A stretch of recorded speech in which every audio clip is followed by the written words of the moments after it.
น้ำหนึ่งหันเอาไปฟันเนี่ย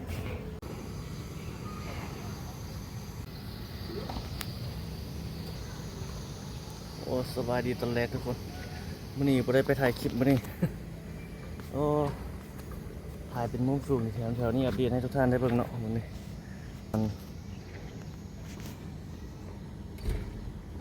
จักโมงนี่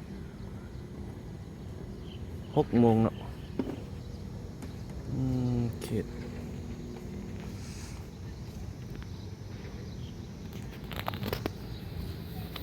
นี่เจ้ากำลังเฮ็ดอยู่นี่มื้อนี้เบิ่งว่าสิได้ไปถ่ายใส่ให้ทุกคนได้เบิ่งเนาะ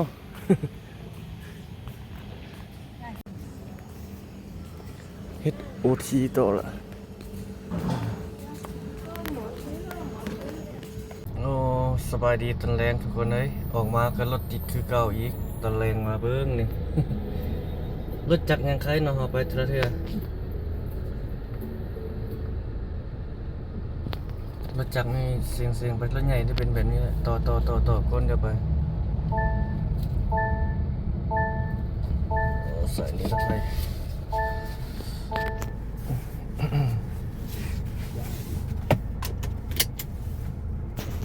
ทั้งหลังเขาก็หลายได้เบิ่งคนแรงมาแล้วติดตลอดรถ4 โมงแล้วเริ่มเป็นแบบนี้แล้วได้รถตอนนี้ประมาณ6 โมง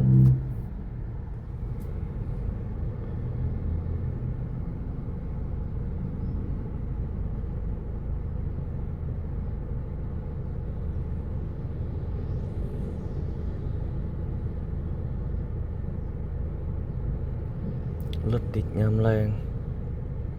ถนนสุพรรณวงศ์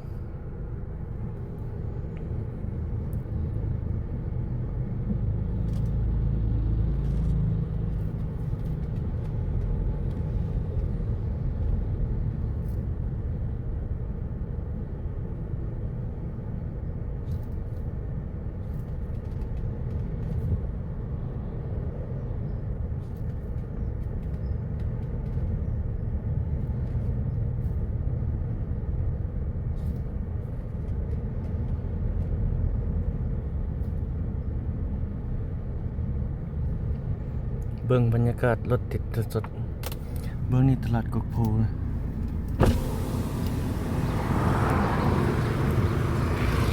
คนตอนแรงมาคนมาซื้อหลาย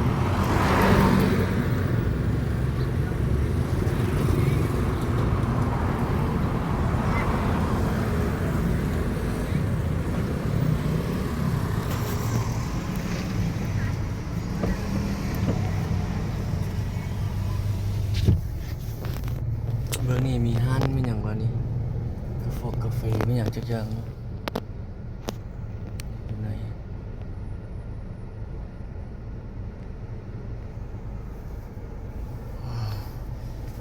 ติดจนเด้อข้างหลังเขาก็ยาวเหยียดนี่เบิ่งเงินข้างหลัง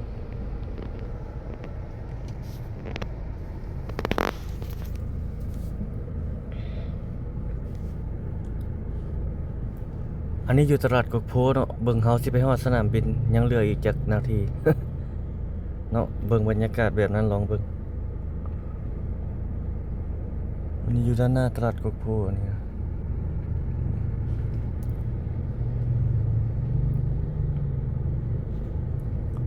โอ้แอบไปเล่นนั่นคือเดียว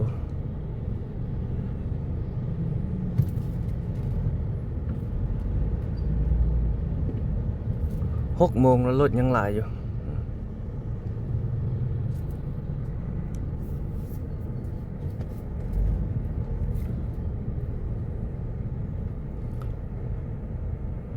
มีร้านอาหารจีนบ่นี่ต้องลงมาติดภาษาจีนใส่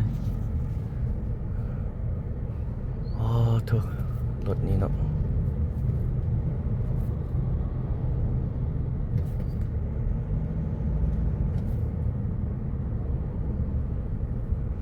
นับมือนับหลายขึ้นแล้ว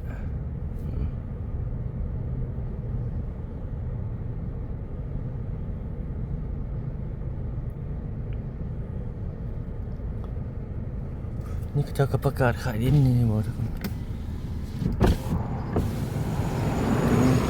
เนื้อที่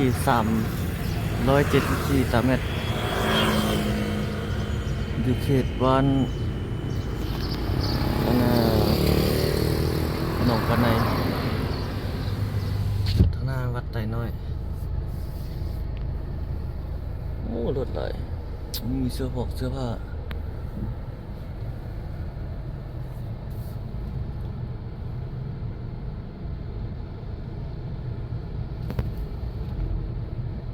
โอ้รถไหล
นี่เลยทุกคนอยู่บ้านเฮาตะแรงมาโอ้ติดไปทุกจุดทุกแจติดเนาะคืออยู่ทั้งเขตจุดอื่นคือกันนะทุกคนตะแรงมาฮอดโมงเลิกเรียกเลิกการแล้วโอ้ติดทุกมือเลยเวียงจันทน์บ้านเฮานี่รถนับมือไหลขึ้นเนาะ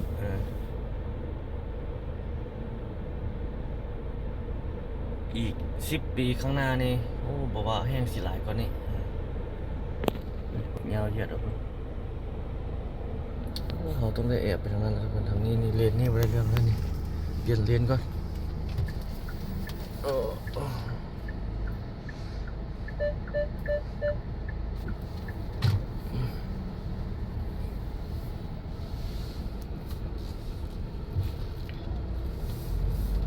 ้เข้าเลนนั้นเร็วครับเข้าเลนนี้ซะไป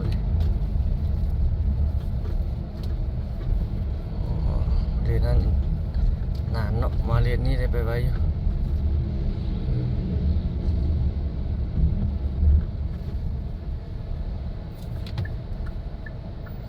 โอ้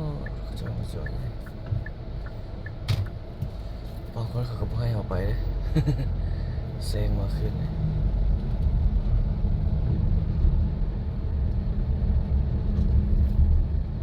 บรรยากาศ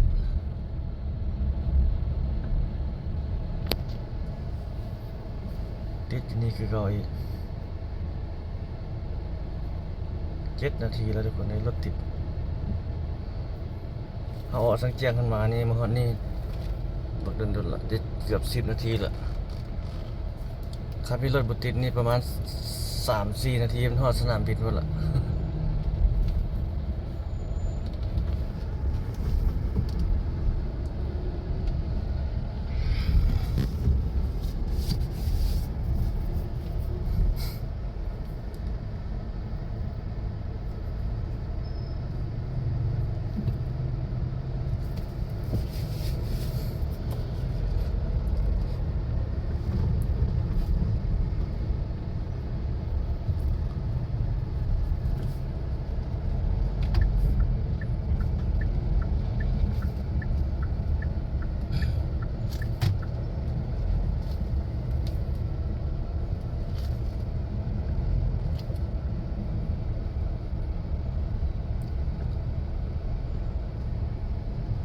ไฟเขาจอดไตเลยเนี่ย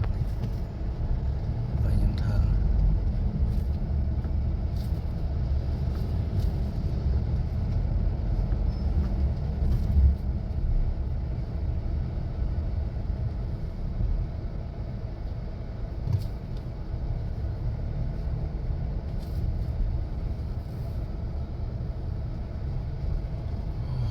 อดบัดนี้คันเฮาบ่เปลี่ยนเลนแห้งสินานฮอดซ้ำนี่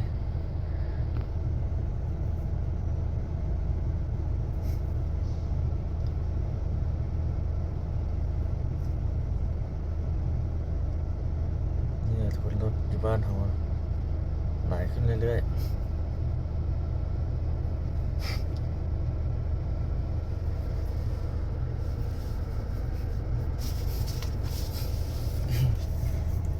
อันนี้รถออกมาเนี่ยมาแต่นั้นอันนี้เป็นอันนั้นนี่รัสเซียได้ตัว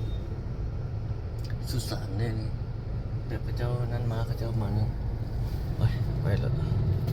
แบบทหารรัสเซียมาหรือว่าการทูตมันอย่างพระเจ้ามาพระเจ้าจะมาอันนั้นอยู่นี่นะมาวางพวงมาลาเกี่ยวกับทูตรัสเซียมันอย่างประมาณนี้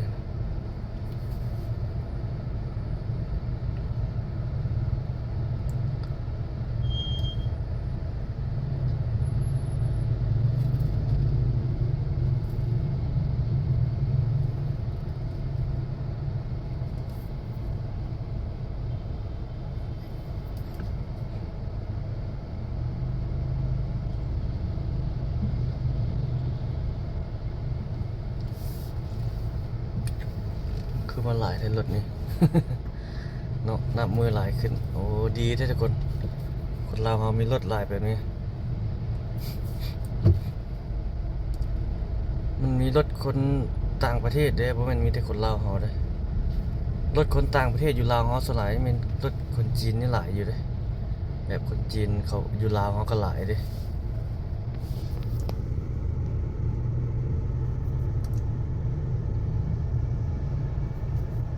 11 นาทีแล้วเปิดมันใครอันบอลรถติดออนนี่คันข้างๆนี่เคยคนจีนขับนี่เล่นโรเวอร์ทางข้างนี่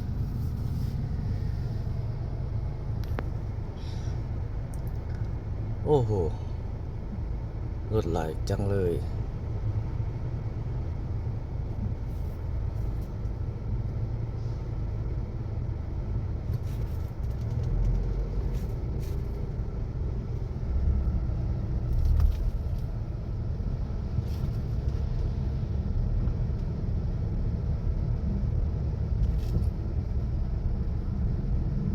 รถคันนี้เราไป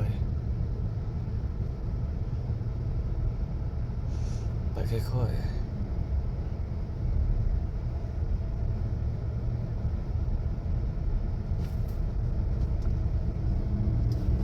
3 เลนเต็มได้รถใหญ่นะรถจักรได้ขึ้นพ้น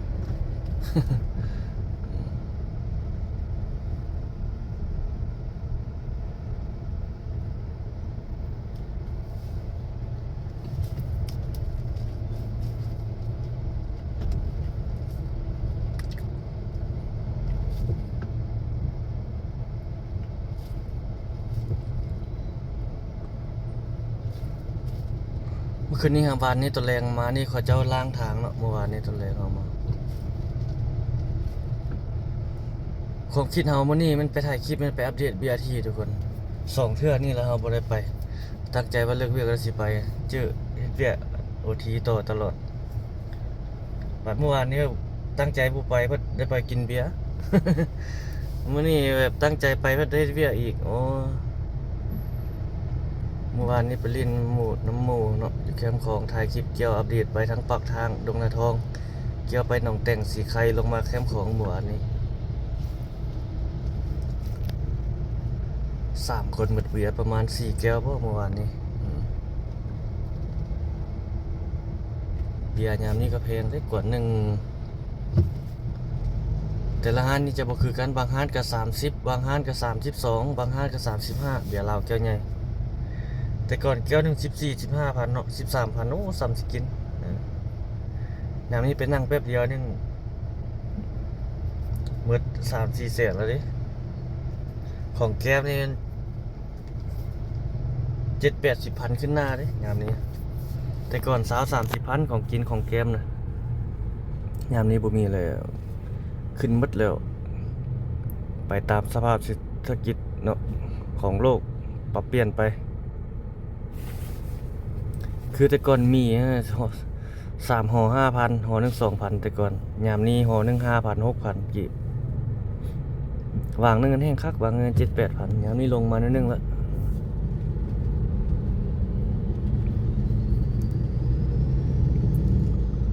เห็นรถจักรได้ไปทางนั้นคนรถจักรเห็นบ่ทุกคนเขาเจ้าขี่ไปทางแคมนั้นคน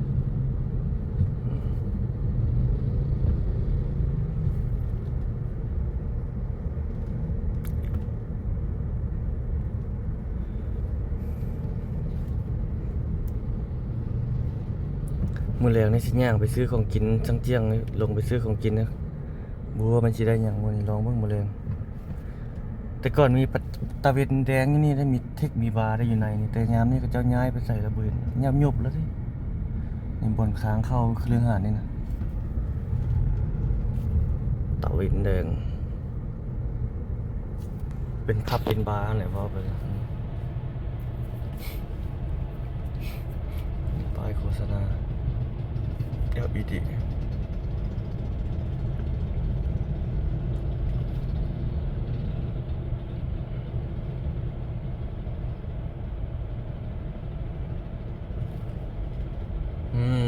เราได้เข้าไปสนามบินแล้ววันนี้โอ้รอมาตั้งดน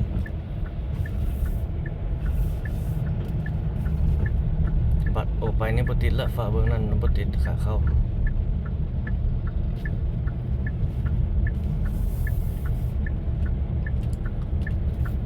สนามบินสากลวัดไต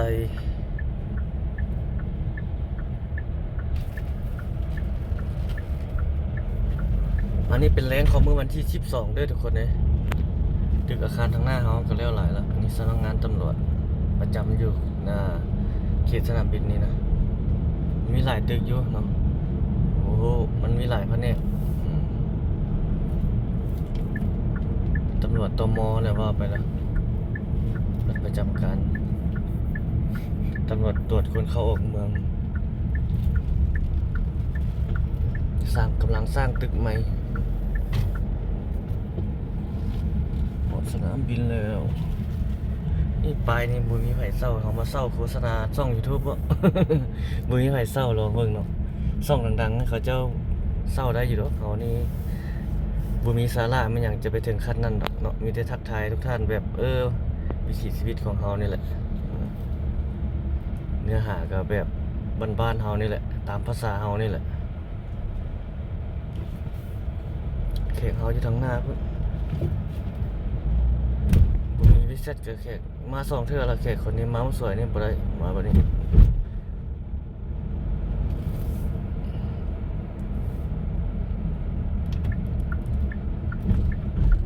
คนนี้บ่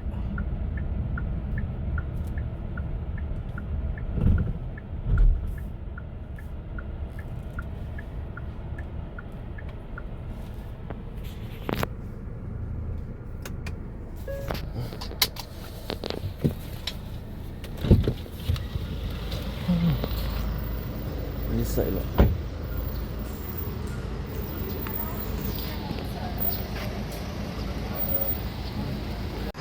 ค่อยมาฮอดแล้วรถจอดอยู่นี่ตึกการไฟฟ้า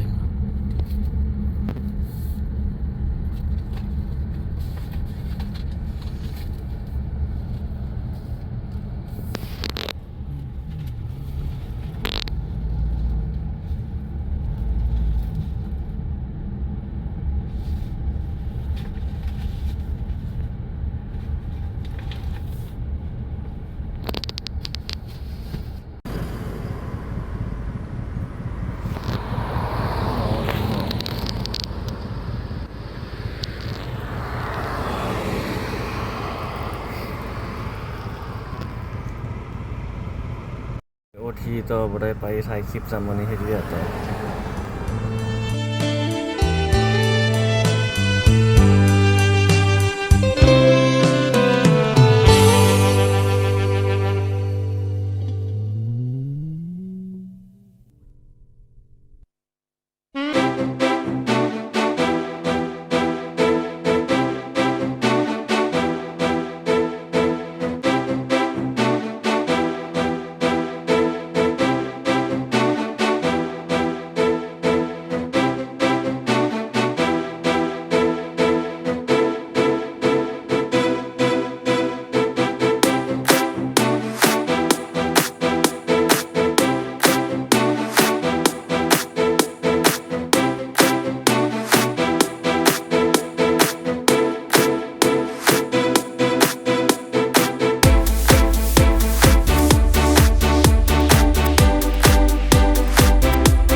แล้วป้าจะจ